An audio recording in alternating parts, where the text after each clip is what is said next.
소망 하나님 안에서.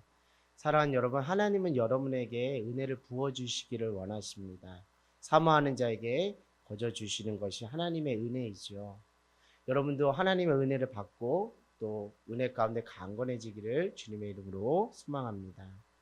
사랑하는 여러분, 하나님의 은혜를 받기 위해서 우리 안에 준비되어야 될 것들이 있어요. 그것은 다른 것이 아니라 은혜를 받을 수 있는 무엇이 그릇이 준비되어야 되는데, 이것은 심령의 그릇, 우리 중심의 그릇, 우리 존재의 그릇입니다. 결국 우리가 어떤 그릇을 준비하느냐에 따라서 하나님의 은혜를 얼마 정도를 받을 수 있는지가 결정되는 것이고, 결국 그것은 우리의 인생의 너비와 깊이를 좌우하는 것과 다르지 않다는 것을 여러분들에게 말씀드립니다.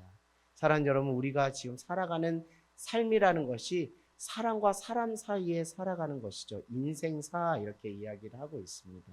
그렇기 때문에 우리가 모든 생각과 그 사유에 있어서 지극히 자연스럽고 당연한 것은 사람과의 관계 속에서 사유하고 생각하고 선택하고 결정한다는 것이죠.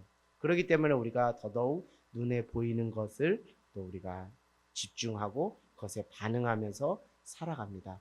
저 사람은 저렇게 사네. 나는 이렇게 사는데.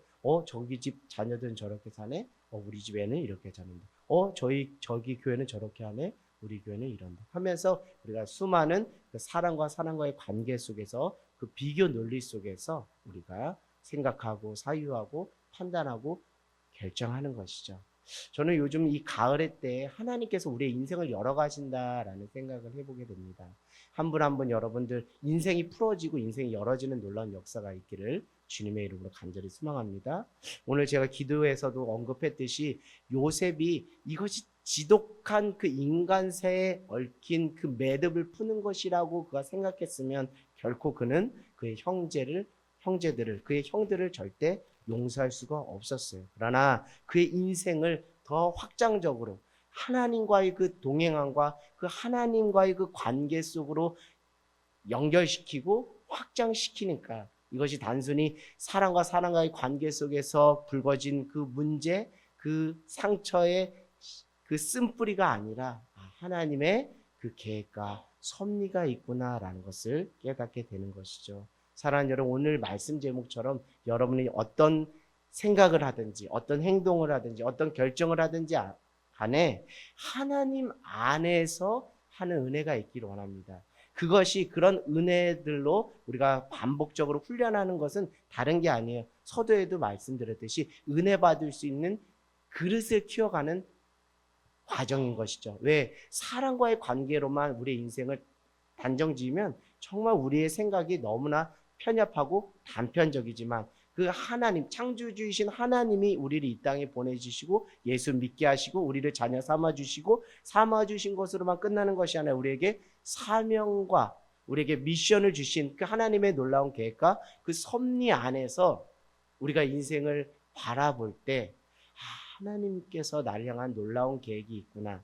보여지는 인간사의 실타리에 연연하고 거기에 전전긍긍하는 것이 아니라 그 너머에 하나님의 놀라운 계획과 섭리가 있구나. 그래서 하나님의 부르심에는 후회가 없구나. 하나님 나를 이곳으로 부르셨고 나를 향하신 놀라운 계획이 있구나라는 것을 깨달아 알아가는 저와 여러분 모두가 되기를 원합니다.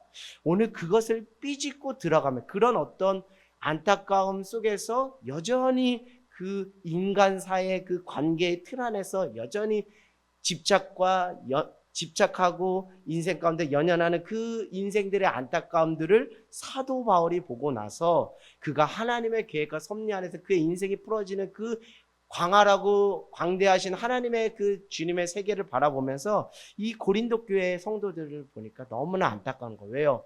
그들은 눈에 보이는 것, 정말 배를 불리는 것, 정말 육체적인 욕망을 채우는 것, 더 하나라도 더 움켜쥐고자 하는 그런 어떤 눈에 보이는 그 가시적인 그 세상을 전부라고 여기면서 거기서 아둥바둥하면서 또 살아가는 그 싸우고 갈등하는 그 모습 속에서 너희들이 인생을 좀 더 크게 봤으면 좋겠다라는 것이죠. 그 속에서 너에게 줄 하나님의 은혜가 얼마나 큰지 너희들이 좀 깨달았으면 좋겠다. 너희를 향한 하나님의 계획과 섭리가 무엇인지를 깨달았으면 좋겠다라고 하는 것이죠. 오늘 여러분들이 지금 이 말씀을 읽으면서 여기 안에도 고린도 교회 안에 거짓 교사들이 등장합니다.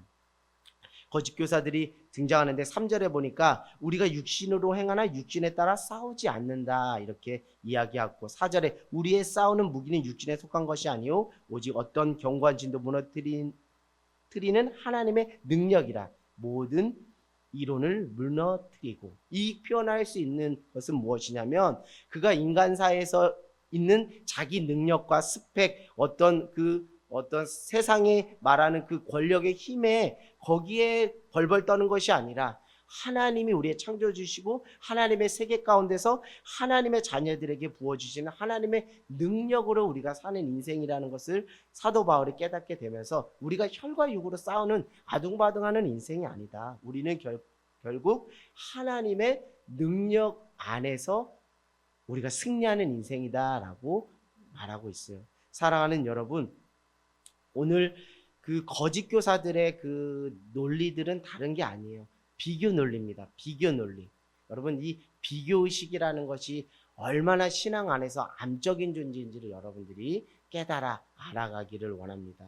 그 거짓 교사들은 사도 바울을 이렇게 자꾸 공격하는 거예요. 너는 참 선지자가 아니다. 12 사도에게 속한 사도가 아니기 때문에 직접 하나님 주님께서 세우신 사도가 아니다. 이렇게 이야기를 하고 있는 것이에요. 그리고 오늘 이렇게 표현으로 말하고 있듯이 편지로는 뭐 이렇게 아주 유창하게 말을 잘하지만 직접 우리를 대면했을 때는 아주 힘알이 없는 그 모습이다 라면서 그를 폄훼하는 거예요. 그 폄훼하는 그 모든 패러다임에는 다 무엇이 있는 거예요? 비교 논리가 있는 거예요. 그 비교 논리 속에서 어떤 것이 싹트게 되는가라는 것은 자명한 그것이 있는데, 그것은 다른 것이 아니라 무엇이에요? 비교의식, 다시 나가면 열등감, 패배의식, 뭐 이런 것들이 나가기도 하고, 그리고 판단과 그 정죄가 나가는 거예요. 이것은 우리가 세상을 그냥 사람과의 관계의 틀 안에서 너무 편협하게 볼 때 이렇게 되는 것이죠. 사랑하는 여러분, 오늘 이 말씀을 들음으로 인해서 여러분이 하나님 안에서 그 인생을 열어가는 귀한 은혜가 있기를 주님의 이름으로 간절히 소망합니다. 여러분, 탕자의 비유를 보면 탕자 두 아들이 있죠. 첫째 아들은 자기 의에 빠진, 둘째 아들은 자기 애에 빠진 두 아들이 있습니다. 그러나 우리 안에 자기 의와 자기 애를 다 가지고 있어요. 근데 더 교묘하고 우리가 정말 점검해 봐야 될 것은 이 자기 의와 자기 애를 정말 우리가 그럴싸한 사람으로 포장하는 방어 기제로 정말 교묘하게 사용한다는 거예요. 다시 말씀드리면 다른 사람과 비교했을 때 내 의가 좀 상대적으로 높다 하면 우리는 자기 의에 빠져가지고 그것을 자기 방어 기제로 사용하면서 잘 포장을 하기 시작합니다. 그래서 다른 사람들을 판단하고 정죄하기에 급급하죠. 그러다가 내가 다른 사람들과 비교했을 때 어떤 자기 의에, 상대적인 의에 수준에서 떨어진다 하면 우리는 교묘하게 또 자기 애에 빠져버립니다. 아, 나는 이것밖에 안 돼요. 저는 부족해요. 저는 연약해요. 하는데 그 자기 애를 드러내는 그 모든 것조차도 다 자기를 포장하려고 하는 그런 모습들이 다 있다라는 거예요. 사랑하는 여러분, 여러분들을 잘 들여다보십시오. 여러분의 심연에 흐르는 그 마음의 이동 경로를 잘 보십시오. 우리가 사람과의 비교 속에서 얼마나 우리가 정말 어리석게도 자기 의에 빠져가지고 자기 잘난 맛에 사는지 몰라요. 또 어느 정도 비교의식 속에서 정말 위축되고 주눅돼서 어느 순간 자기 애에 빠져 살아감으로 스스로 자책하고 스스로 열등감 가운데 살아가는지 모릅니다. 그러다가 또 시간이 지나서 또 내가 뭔가 그럴싸한 행위와 그럴싸한 공로로 뭔가 상대적인 의의 우월을 점유한다 그러면 어느 순간 우리는 또 자기 의를 내세우는 거예요. 결국 그것은 무엇이냐면 우리 안에 그 비교 속에서 사람과 사람과의 관계의 비교 속에서 우리 안에 여전히 자기 의와 자기 애가 동전의 양면처럼 우리 안에 여전히 있다라는 거예요. 그것은 하나님 안에서의 삶이 아니라 나의 안에서, 우리 인간관계 안에서의 삶으로 우리가 살아가고 있기 때문에 그런 거예요. 사랑하는 여러분, 이제 우리가 신앙생활 할 때 하나님 안에서 정말 신앙생활하는 저와 여러분 모두가 되기를 원해요. 모든 인생의 질문의 답은 하나로 통일됩니다. 그것은 바로 하나님이 정답이시다라는 거예요. 여러분이 여러분의 인생을 향해서 정말 수많은 질문을 한번 던져보십시오. 질문을 던져야 신앙이 들어갑니다. 질문을 던져야 삶의 의미가 무엇인지 고민하게 되는 거예요. 질문을 던지고 던지다 보면 결국 구도자의 그 영성을 가지고 살아가다 보면 결코 우리가 돌아갈 곳은 창조주 하나님 품이구나라는 것을 깨닫게 되는 거예요. 그런데 안타깝게도 고린도 교회와 그 거짓 교사들은 수많은 인생의 질문을 던지지만 하나의 통일된 답인 하나님 안에서라는 답을 그들이 찾지 못했기 때문에 안타까운 것이죠. 사랑하는 여러분, 우리의 싸움은 육신의 싸움이 아닙니다. 혈과 육의 싸움이 아니에요. 우리의 싸움은 영적 싸움이라는 것. 이 싸움도 영적 싸움을 할 수 있는 것은 하나님 안에서 인생의 그 경륜을 디자인해 가시는 그 하나님을 바라볼 때, 아, 이게 내가 육신적으로 싸울 것이 아니라 영적 번지수와 영적 분별력을 가지고 혈과 육의 싸움을 할 것이 아니라 공중 권세 잡은 자의 영적 싸움에서 승리하겠구나라는 것이죠. 제가 지난번에도 기도 제목으로 선포한 것은 우리가 이제 사경예를 한다고 해요. 사경예를 하면 사경예 가운데서 가장 기뻐하시는 분 누구실까요? 하나님이시죠. 왜? 은혜를 받아 누리려고 당신의 백성들이 이 은혜 자리에 나오는 것을 하나님이 기뻐하시죠. 그러나 반대로 우리 영적으로 깨어 있다면 사단은 이 자리를 정말 어떻게든지 방해하려고 호시탄탄 노릴 거예요. 근데 그 상황 속에서 뭐 부모 간에, 뭐 부모 자식 간에, 뭐 성도들 안에 다툼이 생길 수 있어요. 그럴 때 정신 바짝 차리고 영적 번지수 분별해 가지고, 아, 이것은 혈과 육의 싸움, 저 사람과 싸울 게 아니라 공중 권세 잡은 자와의 영적 싸움을 해야 되는구나. 아, 내가 은혜 받으려고 하니까 어둠의 세력이, 어둠의 영이 나를 이렇게 방해하는구나 라는 것을 깨달아 알아가는 저와 여러분 모두가 되기를 원합니다. 더 이상 우리가 육신에 매여서 죄와 사망의 법을 택하는 것이 아니라 생명의 성령의 법을 택하는 저와 여러분 모두가 되기를 원해요. 우리가 하나님 안에 살아야 진짜 살리는 데 관심을 가져요. 특별히 오늘 사도 바울이 말한 것처럼 14절에 이런 표현하죠. 우리가 너희에게 미치지 못할 자로서 스스로 지나쳐 나간 것이 아니요 그리스도의 복음으로 너희에게까지 이른 것이라.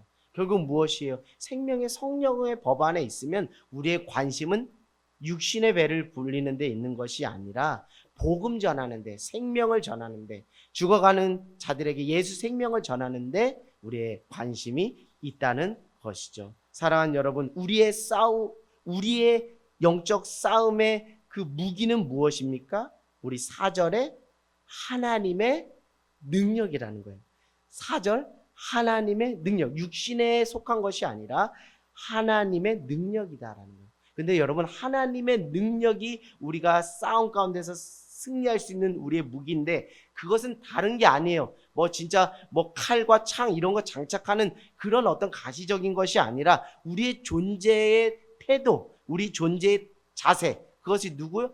하나님 앞에서 우리의 존재의 태도나 자세가 어떠해야 되는지를, 그게 영적 능력의 그 밑거름이라는데 그게 다른 게 아닙니다. 5절을 보면 하나님을 아는 것을 대적하여 높아진 것을 다 무너뜨리고 모든 생각을 사로잡아 어디에게 복종하는 것? 그리스도에게 복종하는 것. 할렐루야. 그리스도께 복종하는 것이 여러분 안에 하나님의 능력이 임하는 거예요. 할렐루야. 그러니까 곧 하나님의 뜻 안에서 하나님의 말씀 안에 순종하며 나가는 자에게 하나님의 능력이 임하여서 혈과 육의 죄와 사망의 법으로 싸우는 것이 아니라 생명의 성령의 법으로 영적 싸움 가운데서 하나님의 능력을 드러나게 해 주시는 거예요. 그래서 사도 바울이 이렇게 표현한 거예요. 약한 그때가 무엇이라고요? 강함이라. 왜? 약함을 내가 자랑하니까 내 안에 누구의 능력이 머문다고요? 그리스도 하나님의 능력이 무는 거예요. 왜? 약하니까 자기 인생 의지하지 않고 오직 하나님 안에서 납작 엎드려서 무릎 꿇고 기도하니 그 속에서 복종하고 순종하니 하나님의 능력과 그 권능, 성령의 충만함이 임함으로 그 한 사람 한 사람 비루하고 연약한 인생까지도 하나님이 사용하시는 그 은혜가 있다라는 것을 사도 바울이 이야기하는 거예요. 근데 이 역설적인 이 신비, 이 은혜를 고린도 교회가 이거를 모르는 거예요. 이 고린도 교회가 이걸 모르는 거예요. 왜요? 하나님 안에서 인생을 디자인하는 것이 아니라 자기 생각 안에서 그냥 인생사, 그의 현세적이고 기복적인 그 패러다임 안에서 인생을 계획하니까 이 전화위복 역전시켜 주시는 역설의 그 은혜, 그 하나님의 능력, 그것을 체험하지 못하는 것이죠. 사랑하는 여러분, 여러분은 어디에 속한 자입니까? 여러분은 어디에 속한 자예요? 7절, 너희는 외모만 보는도다. 누굴 얘기하는 거예요? 고린도 교회. 눈에 보이는 것이 전부인 너희는 외모만 본다. 너희는 하나님 안에서 인생을 보는 것이 아니라 보이는 것만 보는 거야. 보이지 않지만 역사적 하나님 보지 못하는 너희들아, 사람이 자기가 그리스도에게 속한 줄 믿을진데 자기가 그리스도에게 속한 것 같이 우리도 그러한 줄 자기 속으로 다시 생각할 것이라. 우리가 누구에게 속했다고요? 예수 그리스도께 속했다. 결국 우리가 예수 그리스도와 상관된 자예요. 예수 그리스도와께 속한 자예요. 그래서 사탄아 물러가라고 누가 얘기했죠? 예수님께서 베드로에게 물었어요. 왜? 뭐를 씻기를 막 거부할 때 내가 너의 발을 씻기기를 원한다라고 예수님이 베드로에게 물었을 때 예수님 어떻게 저의 발을 씻깁니까? 그럼 너는 나와 상관이 없다. 사탄아 물러가라. 그건 무엇이에요? 그 행위를 통해서 너는 나에게 속한 자라는 자기 정체성을 인식시켜 주시려고 하는 거예요. 사랑하는 여러분, 마지막 때 사단의 공격의 포인트는 다른 데 있지 않아요. 정체성을 막 흔들어놔요. 정체성을 흔들어놔요. 내 존재의 근본을 막 흔들어놔요. 오늘 여러분의 정체성을 이렇게 확립하시길 바랍니다. 나는 육신의 능력으로 살아가는 것이 아니라 하나님의 능력으로 사는 것이다. 그것은 곧 하나님의 뜻 안에 하나님의 말씀 앞에 그리스도께 복종하는 것이다. 그것은 내 삶이라는 것은 그리스도께 속한 자이다. 나는 주님께 속한 자 되어, 이 찬양도 있는 것처럼 나는 주님께 속한 것이다 라는 것이죠. 여러분 11절을 한번 보겠습니다. 11절이요. 이런 사람은 우리가 떠나 있을 때 편지들로 말한 것과 함께 있을 때 행하는 일이 같을 것임을 알지니라. 이런 사람들은 거짓 교사를 말하는 거예요. 거짓 교사들의 공격 포인트는 뭐냐면, 그 사도도 아니지 사도 아닌 그 바울이라는 사람이 그 고린도 교회를 개척했는데 또 다른 곳에 가서 선교하는데 편지를 쓴다지. 편지를 쓰는데 편지는 아주 문장 실력이 좋아서 아주 잘하는데 실제 그 고린도 교회 성도들을 만나면 그 편지 내용하고 행하는 행동이 전혀 일치하지 않는 걸 보면 거짓 교사가 분명해라고 그렇게 공격을 한다는 거예요. 그것에 대해서 이런 사람들은, 거짓 교사들은 우리가 떠나 있을 때 편지들로 말하는 것과 함께 있을 때 행하는 일이 같은 것임을 알지니라. 다르지가 않다는 것을 너희들 알기를 원한다. 사랑하는 여러분, 언행일치, 요거는 편행일치, 편지를 쓴 내용과 행동이 일치합니다. 결국 무엇입니까? 사도 바울의 삶이 그리스도의 향기와 편지로 나타날 수 있었던 것은 그의 글과 그의 말과 그의 행동이 그리스도의 향기와 편지가 될 수 있었던 것은 말한 대로, 쓴 대로 행동했기 때문에 그런 거예요.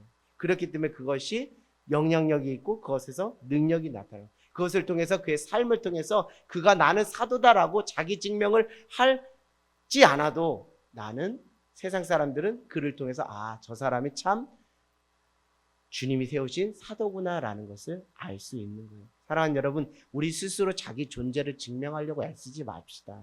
우리가 누구 안에만 있으면, 주님 안에만 있으면 우리는 누구한테 내가 누구야라고 자기 존재 증명을 하지 않아도 내가 주님 안에 있고 주님께 복종하면 그 삶으로 다 증거가 되는 거야. 저 사람 뭔가 특별한 능력으로 살아가는 인생이야? 저 삶에 뭔가 달라? 하면서 추적하니까 저 사람 예수 믿는 사람이구나, 저 사람 교회 다니는구나라는 것을 세상 사람들이 다 입증해 줘요. 증인이 되어 줘요. 사랑하는 여러분, 우리가 그렇게 살아가는 저와 여러분 모두가 되기를 원합니다. 제가 서두에도 말씀드렸죠.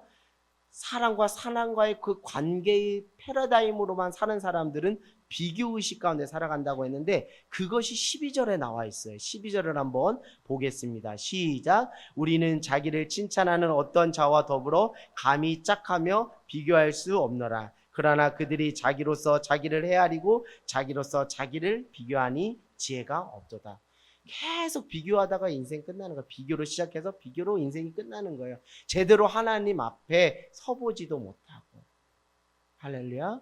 여러분, 이제는 사랑과 사랑과의 그 도토리 키재기의 그 싸움에, 그 혈과 육의 싸움에, 죄와 사망의 법에 육신의 그 거기에 에너지 쓰지 마십시다. 우리의 기준은 뭐예요? 하나님을 기쁘게 해드리는 거예요. 하나님을 기쁘게 해드리는 거예요. 내가 하나님 안에서 하나님 말씀에 순종하면서 내가 하나님께 속한 자로서 하나님의 뜻에 어떻게 우리가 순종하면서 하나님을 어떻게 하면 기쁘게 해드릴까? 하나님의 말씀에 기초한 절대 기준에 의거해서 내 삶을 비춰보고 내 삶을 조명해보고 내 삶을 성찰해보는 거예요. 다른 사람 비교하지 말라니까요. 그 일에 인생을 허비한 사람들이 뭐예요? 사도 저기 뭐죠? 바리새인과 서기관이잖아요. 진짜 하나님을 안다고 하면서 율법으로는 능통할지 몰라도 진짜 하나님 안에 없었어요. 그냥 사람들과의 관계 속에서 도토리 키재기 하면서 자꾸 다른 사람 판단하고 정죄하면서 비교 논리 속에서 허튼데 그 에너지를 쓴 거예요. 사랑하는 여러분, 거기서 소망이 나타날 수 있을까요? 거기서 소망이 나타날 수 있을까요? 절대 나타날 수 없습니다. 한 사람은 자기 의에 빠져서 우쭐댈 것이고 패배자들은 자기 연민에 빠져서 할 거예요. 절망하고 또 시기 질투하고 서로 분쟁과 다툼만 있을 거예요. 진정한 소망은 누구 안에 있을 때? 하나님 안에서. 하나님이 날 향한 계획과 섭리가 무엇이지? 이 가을의 때 혼자 한적한 곳에 가서 기도했던 예수님처럼 여러분 골방으로 가시고 정말 변두리로 나가서 정말 차 한 잔 마시면서 한번 인생에 대해서 한번 생각을 해보세요. 하나님이 나를 그냥 이곳에 던져 놓은 것이 아니라 날 향한 하나님의 계획과 섭리가 있을 때 하나님, 내가 다른 사람과 비교 속에서가 아니라 날 향한 하나님의 특별한 부르심과 계획이 무엇인지 이 깨닫기 원해요. 그리고 그 안에서 제가 순종하고 제가 반응하기를 원해요. 사랑하는 우리 다음 세대 친구들, 이것이 여러분이 꿈이 영으로가는 시간이에요. 이 시간이 믿음이 자라가는 시간이고 이 시간에 하나님께 더 깊이 연결되는 시간이고 믿음이 더 한층 자라가는 시간이에요. 사랑하는 여러분, 오늘 하나님께서 여러분들 왜 불렀어요? 여러분하고 관계 맺고 싶어서예요. 여러분을 향하신 그 인생의 신비를 풀어주기 위해서 하나님께서 여러분을 이곳으로 부르신 거예요. 그 말씀을 듣고 또 기도하면서 풀어지는 거예요. 풀어지는 거예요. 야, 그러니까 형들이 나를 노예로 판 것이 아니라 하나님이 나를 이곳으로 보내셨네? 왜? 기근으로 인해서 또 우리 민족이 그 죽음에 내몰릴 수 밖에 없으니까 하나님의 오묘한 계획과 섭리 안에서 나를 이렇게 부르셨네? 사랑하는 여러분, 그 인생이 풀어지면 정말 여러분 안에 있는 상처와 쓴뿌리도 풀어지는 놀라운 역사가 있습니다. 그 안에서 내적 치유가 일어나는 거예요. 그렇지가 않으면 자꾸 사람 탓하는 거예요. 자꾸 남 탓하는 거예요. 자꾸 원망하고 불평하는 거예요. 사랑하는 여러분, 이제 하나님 안에서 여러분의 인생이 완전히 좀 풀어지는 놀라운 역사가 있기를 주님의 이름으로 간절히 소망합니다. 여러분의 기준, 여러분의 표준이 뭐예요? 사랑과의 비교 속에서의 그 비교 논리 속에서 그것을 기준 삼아서 살아가고 있어요? 어느 때는 춤출 수 있어요. 그러나 어느 때는 또 절망할 수밖에 없는 것이죠. 왜? 그것은 상대적인 것이고 그것은 영원한 것이 아니기 때문에 영원하신 하나님, 영원하신 하나님의 말씀이 기준되고 표준되어서 우리가 그 기준 앞에서 우리 인생을 다시 리셋, 재정비하고서 그 속에서 하나님의 계획과 섭리를 발견하는 저와 여러분 모두가 되기를 주님의 이름으로 간절히 소망합니다. 우리 13절을 보겠어요. 그러나 우리는 분수 이상의 자랑을 하지 않고 오직 하나님이 우리에게 나눠주신 그 범위의 한계를 따라 하노니 곧 너희에게까지 이른 것이라. 아멘. 여러분 어디까지 자랑하시겠습니까? 어디까지 자랑하시겠어요? 어떻게 자랑하시겠어요? 아, 저 사람과 비교했을 때 내가 더 성적이 낮고 내가 물질적 우위에 있고 내가 사회적 위치적 명예 위치에 있으면 그 사람과 비교해서 그렇게 그런 범위와 틀거리 안에서 여러분 자랑하실 거예요? 그렇지가 않죠. 하나님이 정해놓으신 테두리 안에서 분수를 넘지 않고 하나님이 정하신 테두리 안에서 우리가 자랑하라는 거예요. 결국 우리의 인생의 최종적인 가장 안전한 안정망은 뭐예요? 하나님의 범위 안에 사는 거예요. 하나님이 정해놓은 한계의 틀 안에 사는 거예요. 그것이 우리가 듣기에는 너무 우리를 옥죄는 거 구속하시는 하나님 아니에요? 그렇지가 않아요. 그것이 우리 안에서 하나님의 사랑으로만 느껴진다면, 하나님의 사랑으로만 느껴진다면 우리 안에 진리가 주는 참 자유를 느낄 수가 있어요. 우리가 어렸을 때는 철이 없어서 부모님이 이런 것도 구속하는 것 같고 저런 것도 구속하는 것 같지만, 우리가 시집장가 가서 애를 낳아서 부모가 돼보면 그 어렸을 때 부모님이 이렇게 해주신 것이 구속이 아니라 나를 정말 보호하시고 나를 사랑하여서 품으려고 하는 그 부모님의 사랑인 것을 깨닫는 것처럼, 우리 인생 가운데서 정말 은혜가 되는 것은 하나님께서 한계를 정해주셨다는 거예요. 근데 그 한계의 틀을 첫 번째로 인류가 깨뜨린 사건이 뭐예요? 선악과 사건이잖아요. 선과 악을 판단하는 그 기준과 한계는 너희들에게 있는 것이 아니라 나에게 있다라고 그 한계의 틀을 정해놓고 그 틀 안에서 너희는 영생 복락하면 돼 라고 했는데 그것을 깨뜨려 버렸잖아요. 사랑하는 여러분, 우리가 하나님의 틀 안에서, 하나님의 범위 안에서, 하나님의 경계 안에서 살아가는 것이 가장 행복하다는 것을 여러분 깨닫는 저와 여러분 모두가 되기를 원해요. 이것을 실제적으로 말씀드리면 교회에서 목회자분들이 여러분들 이렇게 살아야 돼요, 저렇게 살아야 되라고 신앙으로 가이드하고 견면하는 것이 때로는 구속이고 속박으로 느껴질 수 있어요. 그러나 여러분의 시간이 지나고 성령 안에 있다면 그것이 하나님이 나를 믿음으로 견고하게 세우고 위한 하나님의 구원의 열심이라는 것을 깨닫게 되는 것이죠. 사랑하는 여러분, 하나님의 한계 안에서 살아가는 저와 여러분 모두가 되기를 주님의 이름으로 소망합니다. 여러분 무엇에 관심을 두고 계시고요? 무엇을 보고 무엇에 기뻐하며 무엇에 반응하시냐는 거예요. 자, 우리 17절 이렇게 말하고 있어요. 자랑하는 자는 17절 자랑하는 자는 주 안에서 자랑할지니라. 그 무엇이냐면 저는 이렇게 읽혀져요. 우리의 모든 범사의 모든 일을 누구 안에서 처리하라는 거예요? 주 안에서 처리하는 거예요. 자랑할 일이 있으면 그것도 주 안에서 자랑하라는 거예요. 그래야 무엇으로 안 나가요?